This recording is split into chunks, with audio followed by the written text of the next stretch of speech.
இதுக்கப்புறம் வரக்கூடிய குறள்கள் எல்லாம் உயிர் நிலையாமையை பற்றி பேசக்கூடிய குறள்கள். இப்போ குறள் எண் 336க்கு நகர்வோம்.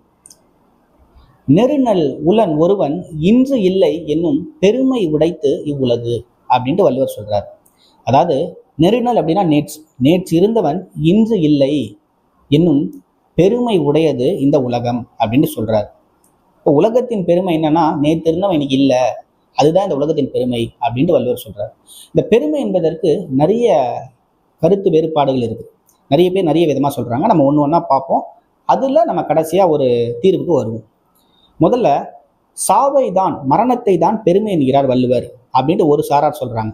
அதாவது நேற்று இருந்தவன் இன்னைக்கு இல்லை, இப்போ சாவு வந்து எந்நேரமும் வரும் அப்படின்ற பெருமையை உடையது இந்த உலகம் அப்படின்னு ஒரு சாரார் சொல்றாங்க. மறுபுறம் நேற்று இருந்தவன் இன்னைக்கு இல்லை அப்படின்ற நிலையாமை மிகுதி, நிலையாமை தன்மையை கொண்டது இந்த உலகம் அப்படின்ட்டு இன்னொரு சாரார் சொல்றாங்க.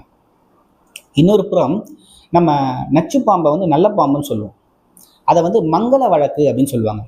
இப்போ அதே போல இந்த நேற்று இருந்தவன் இன்னைக்கு இல்லை அப்படின்ற இழிவான தன்மையை உடையதுடா இந்த உலகம் அப்படின்னு சொல்றதுக்கு பதிலாக, அந்த இழிவை குறிப்பிடறதுக்கு பதிலாக ஒரு மங்கள வழக்கா இழிவை பெருமை அப்படின்ட்டு வள்ளுவர் குறிப்பிடுறாரு அப்படின்ட்டு இன்னொரு சாரார் சொல்றாங்க.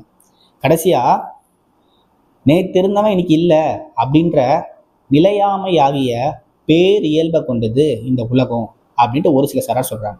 இது நாலுத்தையும் நம்ம பார்க்கும்போது இந்த நிலையாமை ஆகிய பேர் இயல்பை கொண்டது இந்த உலகம் அப்படின்ற கருத்து தான் பொருந்தி போகுது. இப்போ நேற்று இருந்தவன் இன்னைக்கு இல்லை, நேற்று இருந்தவன் இன்று இல்லை என்னும் பெருமை நிலையாமையாகிய பேர் இயல்பை கொண்டது இந்த உலகம் அப்படின்றத நம்ம புரிஞ்சுக்கணும். அப்போ உயிர் வந்து நிலையற்றது அப்படின்ட்டு வள்ளுவர் சொல்றார்.